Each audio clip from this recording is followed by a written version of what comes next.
Hi, I'm Tash Crump and I'm here at the Gridiron UK Premiere for double coverage. I'm here with Gary Delaney, the film's director, producer, writer, maker, everything extraordinaire. General big head, yeah. General good, just general everything. How are you today? I was okay, yeah. But now I'm actually starting to think about the day. It's starting to get to me a little bit, so I do apologise if I'm getting the gurgling sounds. Don't worry at all. So obviously, this is your film. This is your big day. What originally made you want to write the film? Because from what I've read, it seems like it's a little bit about yourself. Yeah, I don't really advertise the fact that it's based on my biography, because I want people just to view it as a film. But the idea came from when I lived in Texas.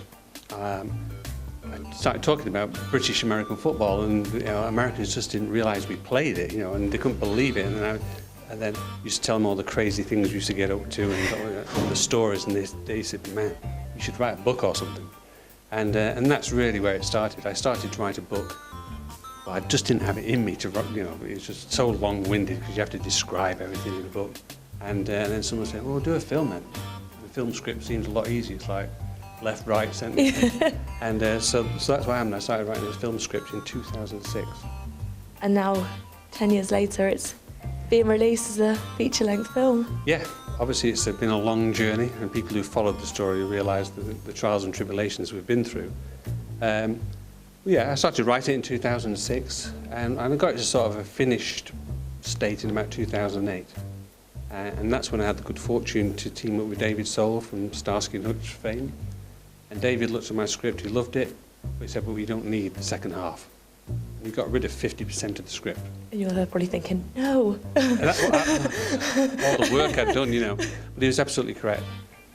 What it allowed us to do was, what we're trying to do is make a feature film, not a chronology of events, and that's what my first script was all about, really. It was recording the games that the crew was involved in, and whilst it was funny, it wasn't really a story. So I really have to thank David Soul for turning the script from just a chronology of events into the feature film it is today. Yeah. So how long have you actually been involved within British American football? Since 1984. Since the start of the Railroaders? Yeah. I formed the Railroaders, it was my team, and that's basically what this film's all about. It's about some idiotic guy who strives to do something, and always get rich quick schemes. I used to be involved in pyramid schemes, anything to make a bit of money, and then when American football started getting broadcast on Channel 4, I just fell in love with the sport. Yeah. And it was just that something in me that I needed to get involved in this sport, and at the time I was so thin, if you held me in front of a light bulb I'd look like an X-ray. So I would never make it to any other team. So I thought the best thing is start my own team and I'd be guaranteed to play. The year was 1985, and Channel 4 had brought American football to the UK. But I didn't just want to watch it, I wanted to play it. Of course, rounding up a team wouldn't be easy, especially with no money. Do you think that this film kind of advertises to British people that really anybody can play this sport? Yeah, I think what it's allowed me to do is, because being involved in American football in those early days, I think even now it's still considered a bit of a freak sport.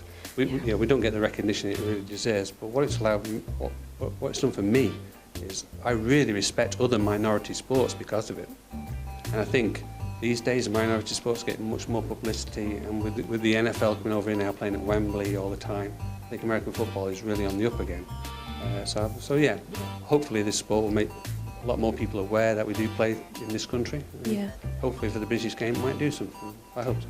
After the kind of the rise in the 80s, obviously from Railroaders starting, kind of British American football really kind of taking off, why do you think that there was such a decline suddenly, and that there wasn't really as much hype about it as obviously what's happened in recent years with the rise? I think it was just when it all started coming on Channel 4, everyone just bought into it. It was something new, it was something exciting, and I think all of us were responsible for the decline. When we used to have the London Monarchs at Wembley, we used to used to have sellout crowds at Wembley, but then eventually I think they ended up playing at Birmingham Athletic Track in front of a couple of thousand people. We just didn't keep that PR going.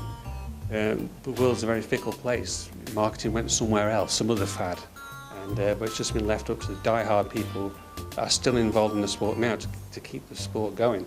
And it's there's a lot of people involved in the sport now at high level that were involved in the 80s that kept it going, and it's those people that we should be thankful for. Yeah. They've kept it going, and now we can ride that train again. Now the NFL is bringing it back into the public eye.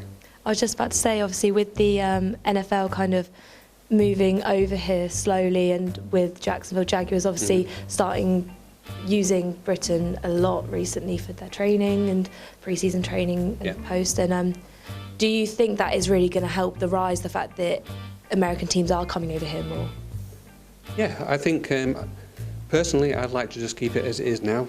All this talk about having an NFL franchise over here, I fear the same thing will happen. We'll get 2 or 3 years, and then people won't bother going, and it'll die a death, and it'll be bad because no one will come over here again. Yeah. If it dies, if we have a franchise and it dies, I think it'll be really bad for the sport. So I hope we just keep it like it is now. There's special games at Wembley at the moment. When you go there, the national anthem's being sung, the hair stands up on the back of your neck, and it's exciting. It's brilliant. Yeah. So personally, I hope it just keeps it as it is now. It seems a good balance. It reflects well as a sport. It doesn't overpower people. It just makes it special. And so yeah, I think the NFL definitely helps us, our domestic team.